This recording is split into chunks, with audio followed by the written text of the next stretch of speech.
This lesson is lesson 10.6, the probability of simple events. And honestly, this is kind of a fun lesson. It's simple, it's easy, and it's stuff you probably will use in your lifetime. So this is probability of simple events. I have a few definitions for you, and the first definition I have is outcome. And the answer or the definition of that is a result. So what's your final answer or final result is.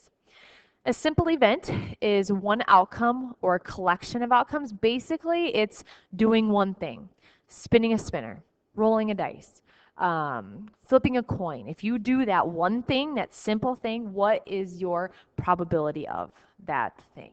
So it's basically just doing one thing. Probability, it's the ratio that compares the number of favorable outcomes to the number of possible outcomes. And down below, you can kind of see that I have what this looks like. So most likely when they ask for probability of something, so let's say they want to know the probability of you pulling a green shirt out of your closet for class today. So it would look like this, probability, green shirt. And this is how it looks. So this event will never be here. The event means like what they're asking for. What's the probability of you rolling a 2? What's the probability of you pulling black socks out of the drawer? What's the probability of the rain happening today? So this event will always tell you what they want you to find the probability of. And then over here, the top one is the number of favorable outcomes. So like if you have 6 shirts in your closet that are green, this will be where your 6 goes. And then the bottom number is how many shirts that you have. Maybe you have 12 shirts in your closet. Well, that's how it would work. So the bottom is how many total things you have possible. The top one is how many that are possible for pulling a green shirt. All right, so a quick review. I just need to go over this, and it's changing fractions to percents because that's one thing they're going to ask you to do today. They're going to ask you to change that probability to a percent. So let's go to a fraction. Let's say you have 12 over 15. To change this to a percent, it's very simple. Remember, if you just think about it, like you got 12 out of 15 on a test, you would take 12 divided by 15. It's a simple math problem. And that turns into a decimal, so it would look like this. If you want to put it in the house calculator, the first one always goes top, and you get this. So 0.8, and then change to percent. You always move your decimal over 2 spots to the right. So if I had 0.8, it'd be over 2 spots. This would be 80%. And let's do one more. Let's say you have 25 over 70. Okay, first thing I need to do is I need to change it to a decimal. So 25 divided by 70 is 0.3571. It's a really terrible decimal, but this is what I get.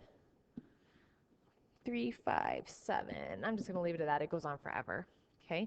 Now if I'm going to change that to a percent, I'm moving my decimal 2 spaces, and I get 35.7%. So you're going to have to know how to go from here to here today, because it's going to ask for many things in your answer. It's going to ask you for the fraction, it's going to ask you for the percent, and then it's going to ask you for the likelihood, which I'll talk about in a second. So likelihood. So this is kind of a little chart of likelihood and how much we know something's going to happen. So I usually think about the weather when I think of stuff like this. If the guy on channel 4, Front de Mars, tells me that there's an 80% chance of rain, I know that's probably going to happen because 80% chance is really high. Well, if he tells me on Tuesday there's a 25% chance of rain, I know that's kind of unlikely. And you can use this chart to kind of help determine the likelihood of something. So the farther you get to the right, the more certain is something to happen. You can kind of see they give you percents down here.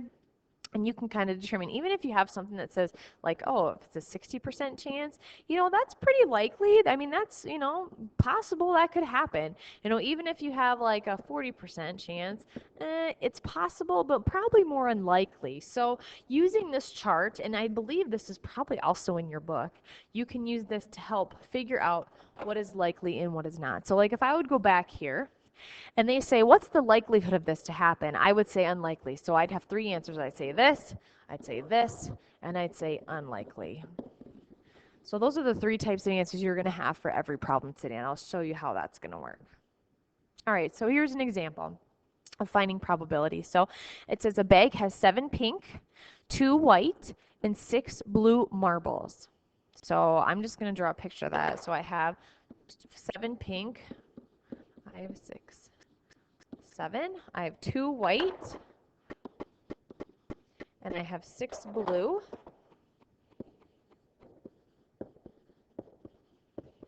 Okay, and they're all in a bag. It tells me, it wants me to find the probability of finding the blue, of pulling a blue marble out of that bag, and then describe the likelihood. So for example, let's start with the fraction format. So I know in my bag there are 6 possible blue marbles, but in that bag total, I believe there are 15. Okay, so usually you want to make sure that you reduce, so 6 over 15 will reduce to 2/5. Okay, so this is your first answer. Then you're going to find that in a percent, so you would take 2 divided by 5, which is 0.4, and moving that over be 40%. And then the likelihood, probably unlikely that could happen. Likely, yeah, you know, it's kind of in the middle. So these are the 3 things that you would have for an answer today. You'd have the fraction, the percent, and the likelihood. All right, let's do another one. Okay, so what is the probability? Let's do this one. This is the probability of me pulling a white. So I know white, there's 2 out of 15. I cannot reduce this, so that's going to be my fraction.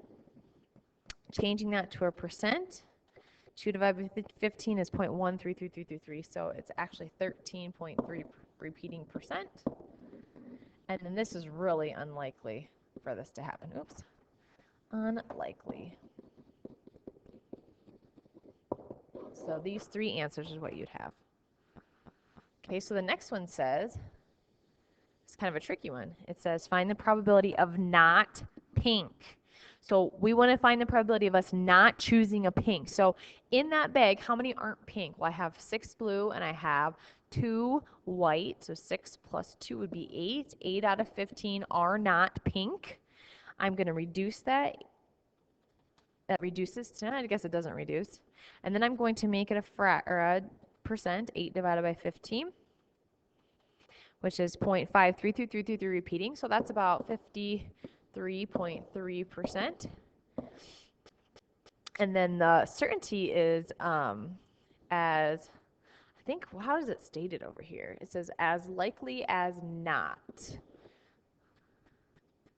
So I could go as likely as not. So basically 50-50 chance. It might happen, it might not.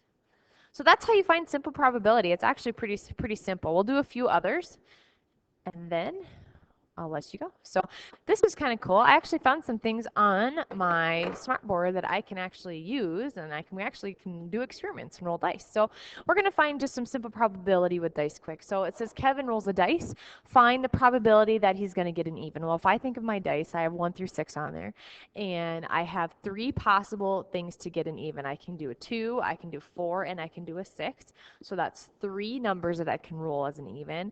Out of the whole thing, there's 6 total numbers that would reduce to half, 50%, and as likely as not would be my 3 answers for that one. All right, so this is interesting. This one says the probability of 3, 4, 5, or a 6. Well, 3, 4, 5, and a 6, I have 4 of those on my dice. Each one is, I have a chance to get one of those. So 4 of them out of 6, which would reduce to, 2/3, which would be 66%, which is likely.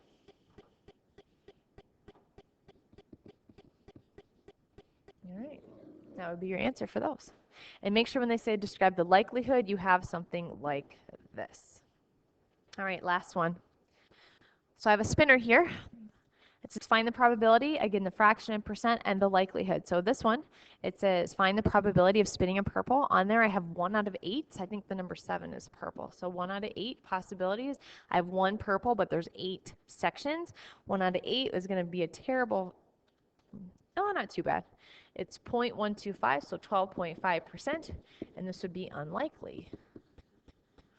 Blue and orange. So blue and orange. So this is an orange, this is a blue, this is an orange. I don't know. I suppose we could say that's a blue. And so I have 4 out of 8, which would be 50%, which would be likely as not. Okay, so here's would be my answer here. I could reduce this to a half. Likely is not. And last it says the probability of getting a yellow. Well, do I have any yellows on my spinner? I have 0 yellows. 0 out of 8. Percent would be 0%, and it'd be not possible.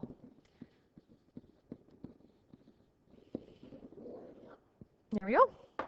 Let me know if you have any questions. I hope you enjoyed the lesson. I appreciate you watching till the end. See you in class.